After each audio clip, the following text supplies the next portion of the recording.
Chapter 14.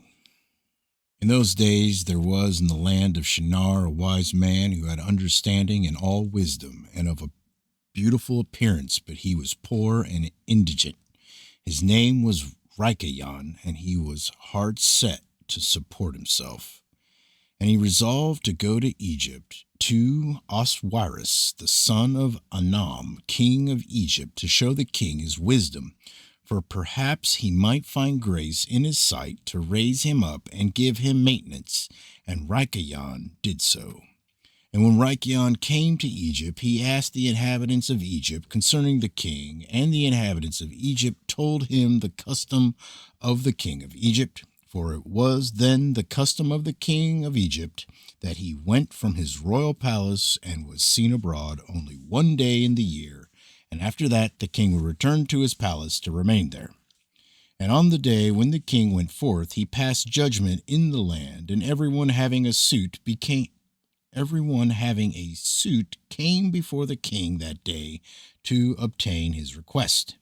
And when Rikayon heard of the custom in Egypt, and that he could not come into the presence of the king, he grieved greatly and was very sorrowful. And in the evening Rikayon went out and found a house in ruins, formerly a bakehouse in Egypt, and he abided there at night in bitterness of soul and pinched with hunger, and sleep was removed from his eyes. And Rikayon considered within himself what he should do in the town until the king made his appearance, and how he might maintain himself there. And he rose in the morning and walked out, and met in his way those who sold vegetables and various sorts of seed with which they supplied the inhabitants. And Rikayon wished to do the same in order to get a maintenance in the city, but he was unacquainted with the custom of the people, and he was like a blind man among them.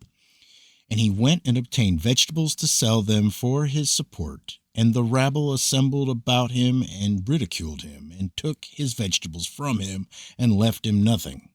And he rose up from there in bitterness of soul, and went sighing to the bakehouse in which he had remained all the night before, and he slept there the second night. And on that night again he reasoned with himself how he could save himself from starvation, and he devised a scheme how to act. And he rose up in the morning and acted ingeniously, and went and hired 30 strong men of the rabble, carrying their war instruments in their hands, and he led them to the top of the Egyptian sepulchre, and he placed them there. And he commanded them, saying, Thus saith the king, strengthen yourselves, and be valiant men, and let no man be buried here until 200 pieces of silver be given, and then he may be buried. And those men did according to the order of Rikayon to the people of Egypt the whole of that year. And in 8 months' time Rikayon and his men gathered great riches of silver and gold, and Rikayon took a great quantity of horses and other animals, and he hired more men, and he gave them horses, and they remained with him. And when the year came round, at the time the king went forth into the town, all the inhabitants of Egypt assembled together to speak to him concerning the work of Rikayon and his men. And the king went forth on the appointed day, and all of Egyptians came before him and cried unto him, saying, May the king live forever. What is this thing thou dost in the town to thy servants, not to suffer a dead body to be buried until so much silver and gold be given? Was there ever the like unto this done in the whole earth, from the days of former kings, yea, even from the days of Adam unto this day, that the dead should not be buried only for a set price? We know it to be the custom of kings to take a yearly tax from the living, but thou dost not only do this, but from the dead also thou exactest a tax day by day. Now, O king, we can no more bear this, for the whole city is ruined on this account, and dost thou not know it? And when the king heard all that they had spoken, he was very wroth, and his anger burned within him at this affair, for he had known nothing of it. And the king said, Who and where is he that dares to do this wicked thing in my land without my command? Surely you will tell me. And they told him all the works of Reichion and his men, and the king's anger was aroused, and he ordered Reichion and his men to be brought before him. Reichion took about 1,000 children, sons and daughters, and clothed them in silk and embroidery, and he set them upon horses and sent them to the king by means of his men. And he also took a great quantity of silver and gold and precious stones, and a strong and beautiful horse, as a present for the king, with which he came before the king and bowed down to the earth before him.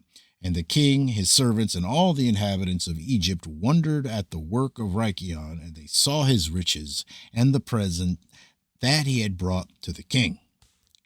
And it greatly pleased the king, and he wondered at it. And when Reichion sat before him, the king asked him concerning all his works, and Reichion spoke all his words wisely before the king, his servants, and all the inhabitants of Egypt. And when the king heard the words of Reichion and his wisdom, Reichion found grace in his sight, and he met with grace and kindness from all the servants of the king and from all the inhabitants of Egypt, on account of his wisdom and excellent speeches. And from that time they loved him exceedingly. And the king answered and said to Reichion, Thy name shall no more be called Reichion, but Pharaoh shall be thy name, since thou didst exact a tax from the dead. And he called his name Pharaoh. And the king and his subjects loved Reichion for his wisdom, and they consulted with all the inhabitants of Egypt to make him perfect under the king. And all the inhabitants of Egypt and its wise men did so, and it was made a law in Egypt. And they made Reichion Pharaoh perfect under Osiris king of Egypt, and Reichion Pharaoh governed over Egypt, daily administering justice to the whole city. But Osiris the king would judge the people of the land one day in the year when he went out to make his appearance. And Reichion Pharaoh cunningly usurped the government of Egypt, and he exacted a tax from all the inhabitants of Egypt. And all the inhabitants of Egypt greatly loved Reichion Pharaoh, and they made a decree to call every king that should reign over them and their seat in Egypt Pharaoh.